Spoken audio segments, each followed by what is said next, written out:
ವೀಕ್ಷಕರೇ, ಈ ಕಥೆಯನ್ನು ನೋಡುತ್ತಿರುವವರಿಗೆಲ್ಲರಿಗೂ ಒಂದು ಮನವಿಯನ್ನು ಮಾಡುತ್ತಿದ್ದೇನೆ.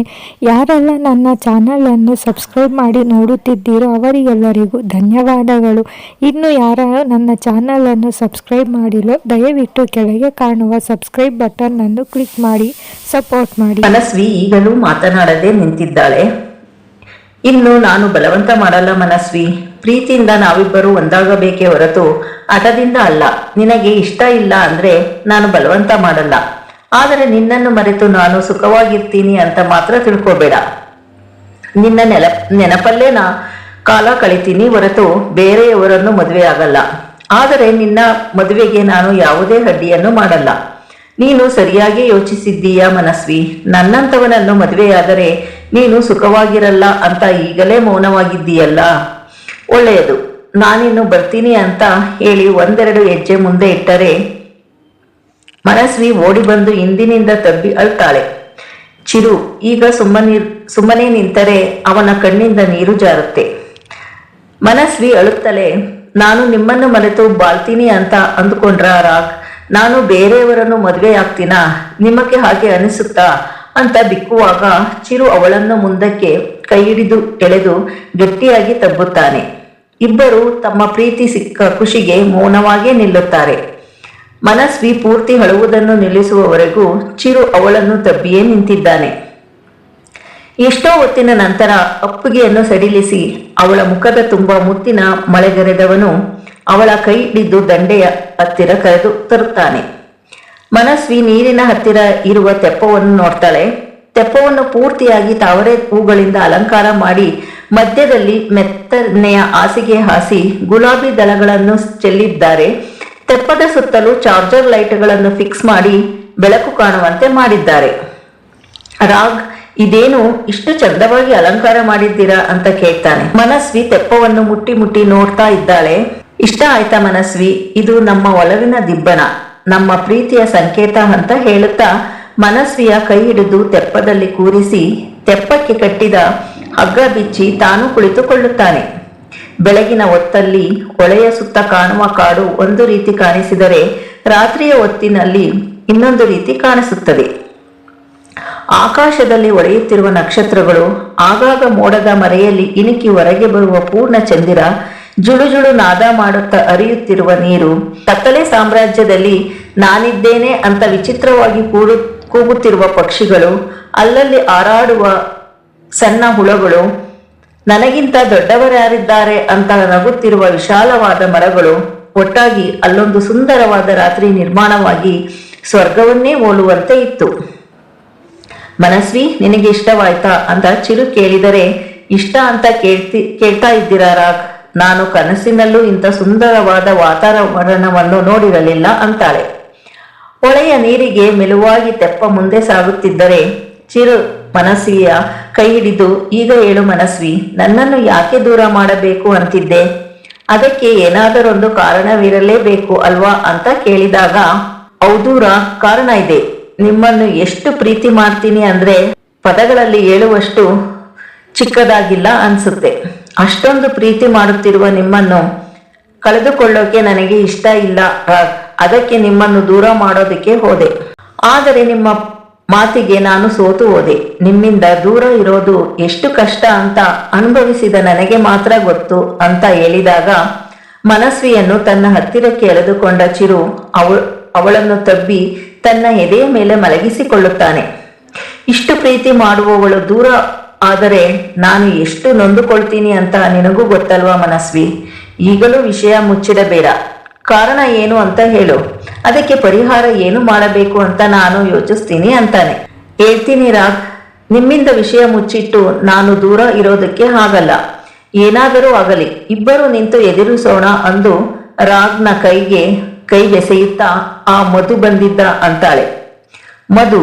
ಯಾವ ಮಧು ಅಂತ ಕೇಳ್ತಾನೆ ಚಿರು. ನಾನು ಮಗುವಿದ್ದಾಗ ನನ್ನನ್ನು ಎತ್ತಿಕೊಂಡು ಹೋದ ವ್ಯಕ್ತಿ. ಆ ರಂಜಿತಾ ಹತ್ತಿರ ನಾನು ಊಟಕ್ಕೂ ಕಷ್ಟಪಡುವಂತೆ ಮಾಡಿದ ವ್ಯಕ್ತಿ. ವಯಸ್ಸಿಗೆ ಮೀರಿದ ಕಷ್ಟಗಳನ್ನು ತೋರಿಸಿದ ವ್ಯಕ್ತಿ ಅಂತಾಳೆ. ಮನಸ್ವಿ, ಏನು ಹೇಳ್ತಾ ಇದ್ದೀಯಾ ಅಂತ ಗಾಬರಿಯಿಂದ ಚಿರು ಕೇಳಿದರೆ, ಹೌದು ರಾಗ್, ನಾನು ಊರಿನಲ್ಲಿದ್ದಾಗ ಅವನು ಬಂದಿದ್ದನ್ನು ನೋಡಿದ್ದೆ. ಚಿಕ್ಕಮ್ಮನ ಜೊತೆ ಮಾತಾಡೋದನ್ನ ಕೂಡ ಕೇಳಿಸಿಕೊಂಡಿದ್ದೆ. ನನಗೆ ಡ್ರೈವರ್ ಜೊತೆ ಮದುವೆಯ ನಾಟಕ ಮಾಡಿ ಎಲ್ಲಿಗೋ ಕರೆದುಕೊಂಡು ಹೋಗಬೇಕು ಅಂತ ಪ್ಲಾನ್ ಮಾಡಿದಾಗಲೇ ನಾನು ಊರು ಬಿಟ್ಟು ಬಂದಿದ್ದು ಅಂತ ನಿಮಗೂ ಗೊತ್ತಲ್ವಾ. ಅವನು ಇನ್ಯಾರೂ ಅಲ್ಲ, ಅವನು ಶರ್ಮಿಳಾ ಚಿಕ್ಕಮ್ಮನ ಅಣ್ಣ ಅಂತಾಳೆ. ಚಿರು ಆಶ್ಚರ್ಯದಿಂದ ನೋಡಿದರೆ, ಹೌದು ರಾಗ್, ನಾನು ಅವತ್ತು ತುಂಬಾ ಅಳ್ತಾ ಇದ್ದೆ ಅಂತ ಸಮಾಧಾನ ಮಾಡಿದ್ರಲ್ವಾ. ಆ ದಿನ ಮಧ್ಯಾಹ್ನ ನನ್ನ ರೂಮಿಗೆ ಬಂದು ನನ್ನನ್ನು ಎದುರಿಸಿದ. ನಾನೇ ನಿನ್ನನ್ನು ಕಿಡ್ನಾಪ್ ಮಾಡಿಸಿದ್ದು ಅಂತ ಯಾರಿಗಾದರೂ ಹೇಳಿದರೆ ನಿಮ್ಮ ಅಪ್ಪ ಅಮ್ಮನನ್ನು ಕೊಲ್ಲುವುದಾಗಿ ಹೇಳಿ ವಿಡಿಯೋ ಕಾಲ್ ಮಾಡಿ ನಿಮ್ಮ ಮನೆಯನ್ನು ತೋರಿಸಿ ಅವನ ಹುಡುಗರು ಮನೆಯ ಮುಂದೆಯೇ ಇದ್ದಾರೆ. ನಾನೇನಾದರೂ ಅಪ್ಪಾಜಿ ಹತ್ತಿರ ವಿಷಯ ಹೇಳಿ ತಕ್ಷಣ ಮನೆಯೊಳಗೆ ನುಗ್ಗಿ ಕೊಲೆ ಮಾಡ್ತಾರೆ ಅಂತ ಹೇಳಿ, ಅಷ್ಟೇ ಅಲ್ಲ, ಊರಿನಲ್ಲಿರುವ ಗಜ ಅಪ್ಪ ಅಮ್ಮನನ್ನು ಮತ್ತು ಪರಿಯ ಮನೆಯವರನ್ನು ಸಾಯಿಸ್ತೀನಿ ಅಂತ ಹೇಳ್ದ. ನನಗೋಸ್ಕರ ಪರಿ ಗಜ ಬೇಕಾದಷ್ಟು ಮಾಡಿದ್ದಾರೆ. ಆದರೆ ನಾನು ಅವರಿಗೆ ಅನಾಥರನ್ನಾಗಿ ಮಾಡ್ಲಾ? ಇನ್ನು ನೀವು ಜೀವಕ್ಕಿಂತ ಹೆಚ್ಚಾಗಿ ಪ್ರೀತಿಸ್ತಾ ಇದ್ದೀರಾ. ನನ್ನಿಂದ ನಿಮ್ಮ ಅಪ್ಪ ಅಮ್ಮನನ್ನು ಕಳೆದುಕೊಂಡ್ರೆ ನಮ್ಮ ಪ್ರೀತಿಗೆ ಏನು ಬೆಲೆ ಬಂತು ಹೇಳಿರ? ಅದಕ್ಕೆ ನಾನು ಆ ದಿನ ಅಷ್ಟು ಅತ್ತಿದ್ದು.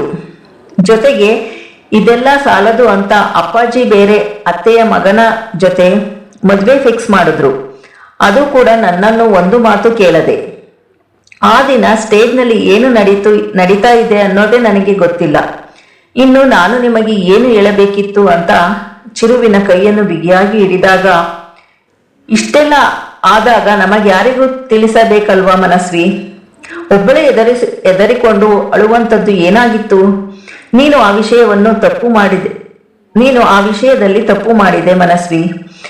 ನಿಮ್ಮ ಅಪ್ಪನ ಬಗ್ಗೆ ನಿಮಗೆ ಸರಿಯಾಗಿ ಗೊತ್ತಿಲ್ಲ. ಅವರಿಗೆ ಒಂದು ಮಾತು ಹೇಳಿದ್ರೆ ಸಾಕಿತ್ತು, ಅವನನ್ನು ಹುಟ್ಟಲಿಲ್ಲ ಅಂತ ಅನಿಸ್ಬಿಡ್ತಿದ್ರು ಅಂತ ಚಿರು ಅಂತಾನೆ. ಹೇಳಬಹುದಿತ್ತು ರಾಗ್, ಆದರೆ ನಾನು ಪಟ್ಟ ಕಷ್ಟ.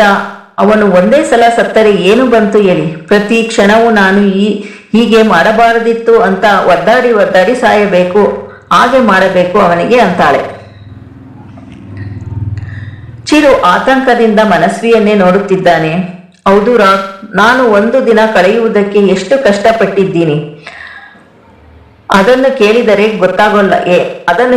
ಗೊತ್ತಾಗೋಲ್ಲ. ಎಷ್ಟೋ ದಿನ ಹಸಿವಿನಿಂದ ಒದ್ದಾಡಿದ್ದೀನಿ. ಎಷ್ಟೋ ಸಲ ಎತ್ತವರು ಇರಬೇಕಾಗಿತ್ತು ಅಂತ ಅನ್ನಿಸ್ತಾ ಇತ್ತು. ನಾನು ಪಟ್ಟ ಕಷ್ಟಗಳನ್ನು ಅವನು ಬಡ್ಡಿ ಸಮೇತ ತೀರಿಸಬೇಕು.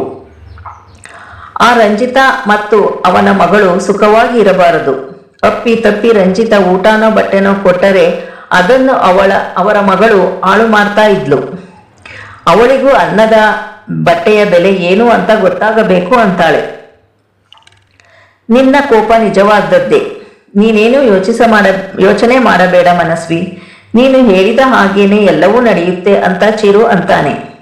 ಮನಸ್ವಿ ಕಣ್ಣಿಂದ ಜಾರಿದ ನೀರು ಚಿರುವಿನ ಶರ್ಟನ್ನು ನೆನೆಸಿ ಅವನ ಮೈಗೆ ತಾಕಿದಾಗ, ನೀನು ಹೊಳೋದಕ್ಕೆ ಬಂದ್ಯ ಮನಸ್ವಿ. ನೀನು ಹೊಳಬಾರದು. ನಿನ್ನ ಅಳುವಿಗೆ ಕಾರಣರಾದವರನ್ನು ಅಳಿಸಬೇಕು ಅಂತ ನೀರಿಗೆ ಕೈ ಹಾಕಿ ಒದ್ದೆಯ ಕೈಯಿಂದ ಅವಳ ಮುಖ ಒರೆಸಿ, ಊಟ ಮಾಡಲ್ವಾ ಅಂತ ಕೇಳ್ತಾನೆ. ನನಗೆ ಊಟ ಬೇಡ. ಊಟ ಬೇಕು ಅಂದ್ರೆ ನಾನು ಮನೆಗೆ ಹೋಗಬೇಕು. ನಿಮ್ಮನ್ನು ಬಿಟ್ಟು ನಾನು ಮನೆಗೆ ಹೋಗಲ್ಲ ಅಂತ ಮನಸ್ವಿ ಚಿರುವಿನ ಶರ್ಟನ್ನು ಬಿಗಿಯಾಗಿ ಹಿಡಿದಾಗ, ಮನೆಗೆ ಹೋಗು ಅಂತ ಯಾರು ಹೇಳಿದ್ದು ನಿನಗೆ ಅಂತ ಬ್ಯಾಗಿನಲ್ಲಿದ್ದ ಬಾಕ್ಸ್ ಅನ್ನು ಹೊರಗೆ ತೆಗೆಯುತ್ತಾನೆ. ಅರೆ, ನೀವು ಊಟ ತಂದಿದ್ದೀರಾ? ನನಗೆ ನಿಜವಾಗಿಯೂ ಹಸಿವಾಗಿತ್ತು ಅಂತ ಅಂತಾಳೆ. ಚಿರು ಬಾಕ್ಸ್ನಲ್ಲಿದ್ದ ತುತ್ತು ತೆಗೆದು ಅವಳಿಗೆ ತಿನ್ನಿಸಿದರೆ ಮನಸ್ವಿ ಚಿರುವಿಗೆ ತಿನ್ನಿಸ್ತಾಳೆ. ಇಬ್ಬರು ಒಟ್ಟಿಗೆ ಹೀಗೆ ಇರಬೇಕು ಅಂತ ಅನ್ನಿಸ್ತಾ ಇದೆ. ನಮ್ಮ ಈ ಒಲವಿನ ದಿಬ್ಬಣ ಹೀಗೆ ಸಾಗುತ್ತೆ ಅಲ್ವಾ ರಾಗ್ ಅಂದಾಗ, ನಮ್ಮ ಪ್ರೀತಿಯ ಮೇಲಾಣೆ ಹೀಗೆ ಸಾಗುತ್ತೆ ಮನಸ್ವಿ. ರಾಗ್ ಪ್ರೀತಿಯನ್ನು ಯಾರೂ ಕೂಡ ಮರೆಯೋಲ್ಲ ಅಂತಾನೆ. ಪರಿಬಡಿಸಿದ ಊಟವನ್ನು ಎಲ್ಲರೂ ಹೊಟ್ಟೆ ತುಂಬ ತಿಂದಿದ್ದಾರೆ. ಇದು ಒಂದು ತರಹ ಪಿಕ್ನಿಕ್ ಆದ ಹಾಗೆ ಆಯ್ತು. ಕಾಡಿನಲ್ಲಿ ಊಟ ಮಾಡೋದು ಅಂದ್ರೆ ಸುಮ್ನೆನಾ ಅಂತ ಜಿತು ಅಂದ್ರೆ, ನಿಮಗೆ ಸಾಧ್ಯವಿಲ್ಲ ಬಿಡಿ. ನಿಮ್ಮೂರಿನಲ್ಲಿ ಬರೀ ಮರಳನ್ನೇ ತುಂಬಿಸಿಕೊಂಡಿದ್ದೀರಾ. ಕಾಡು ಎಲ್ಲಿಂದ ಸೇರಬೇಕು ಅಂತ ತೇಜಸ್ವಿ ಅಂತಾಳೆ. ಓಹೋ, ಏನೋ ಇವರು ಪ್ರತಿದಿನ ಕಾಡಿನಲ್ಲೇ ಊಟ ಮಾಡುವ ಹಾಗೆ ಮಾತಾಡ್ತಾರೆ. ಹುಟ್ಟಿದಾಗಿನಿಂದ ಇದೇ ಮೊದಲ ಸಲ ಇರಬೇಕು ಇಲ್ಲಿ ಊಟ ಮಾಡ್ತಾ ಇರೋದು ಅಂಥದ್ರಲ್ಲಿ ನನಗೆ ಟಾಂಗ್ ಕೊಡೋದಾ ಅಂತ ಚಿತು ಹೇಳ್ತಾನೆ. ತೇಜಸ್ವಿ ಮೂತಿ ತಿರುಗಿಸುತ್ತಾ ಮನಸ್ಸಿನಲ್ಲೇ ನಾನು ಏನು ಹೇಳಿದ್ದು ನನಗೆ ಇನ್ನೊಂದು ಹೇಳ್ತಾನೆ, ನಿಮಗೆ ಟೈಮ್ ನೋಡಿ ಸರಿಯಾಗಿ ಮಾಡ್ತೀನಿ ಇರಿ ಅಂತ ಅಂದುಕೊಳ್ತಾಳೆ. ಮನಸ್ಸಲ್ಲೇ ಬೈದುಕೊಳ್ಬೇಡಮ್ಮ, ಧೈರ್ಯ ಇದ್ರೆ ಎದುರಿಗೆ ಇದ್ದೀನಲ್ವಾ ಬೈ ಅಂತ ಜಿತು ಅಂದಾಗ, ನಿಮ್ಮನ್ನು ಬೈಯೋದಕ್ಕೆ ಆಗುತ್ತಾ ಬಾವ, ನಾನು ಸುಮ್ಮನೆ ಕುಳಿತಿದ್ದೆ ಅಷ್ಟೇ ಅಂತಾಳೆ. ಇವರಿಬ್ಬರ ಮಾತಿನ ಕಿತ್ತಾಟ ನಡೆಯುತ್ತಿದ್ದರೆ ವಿಸ್ಮಯ ಜಗನನ್ನೇ ನೋಡುತ್ತಿದ್ದಾಳೆ. ಒಂದೆರಡು ಸಲ ಇವರಿಬ್ಬರು ಮಾತಿನ ಕಿತ್ತಾಟ ನಡೆಯುತ್ತಿದ್ದರೆ ವಿಸ್ಮಯ ಗಜನನ್ನೇ ನೋಡುತ್ತಿದ್ದಾಳೆ. ಒಂದೆರಡು ಸಲ ಗಜ ನೋಡಿದವನೇ ಇದು ಯಾಕೋ ಸರಿ ಬರ್ತಾ ಇಲ್ಲ ಅಂದು, ನಾನು ಇಲ್ಲೇ ಮರಕ್ಕೆ ಹೊರಗಿ ಮಲಗಿರ್ತೀನಿ, ಅವರು ಬಂದರೆ ಎಬ್ಬಿಸಿ ಅಂತ ಗಜ ಕಣ್ಮುಚ್ಚಿದರೆ ಊಟ ಮಾಡಿದ ತಕ್ಷಣ ನಿದ್ದೆ ಬರುತ್ತೆ, ಸುಂದರವಾದ ಕಾಡಿನಲ್ಲಿ ಸುಂದರಿಯ ಜೊತೆ ಮಾತನಾಡಬೇಕು ಅಂತ ಅನ್ಸಲ್ವಾ, ಅರಸಿಕನ್ ತಂದು ಇವರು ನಿದ್ದೆ ಮಾಡಬಾರದು, ಹಾಗೆ ಮಾಡಬೇಕು ಅಂತ ಸುತ್ತಮುತ್ತ ನೋಡುತ್ತಾಳೆ.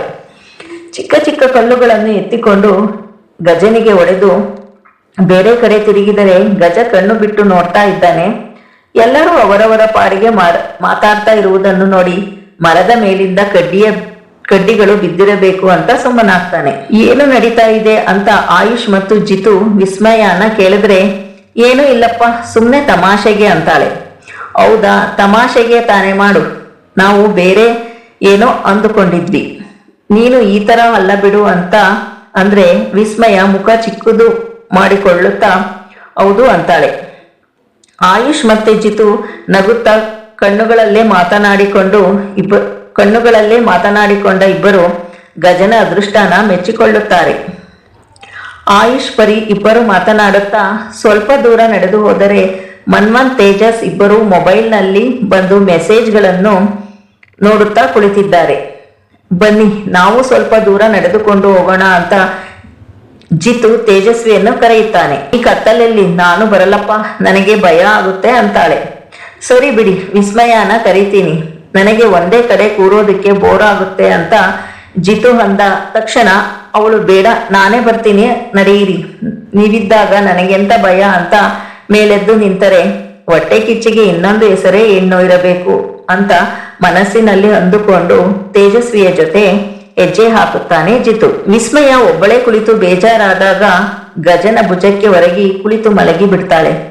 ಗಜ ಪೂರ್ತಿಯಾಗಿ ನಿದ್ದೆಗೆ ಶರಣಾಗಿದ್ದರಿಂದ ಅವನಿಗೆ ಗೊತ್ತಾಗಲಿಲ್ಲ.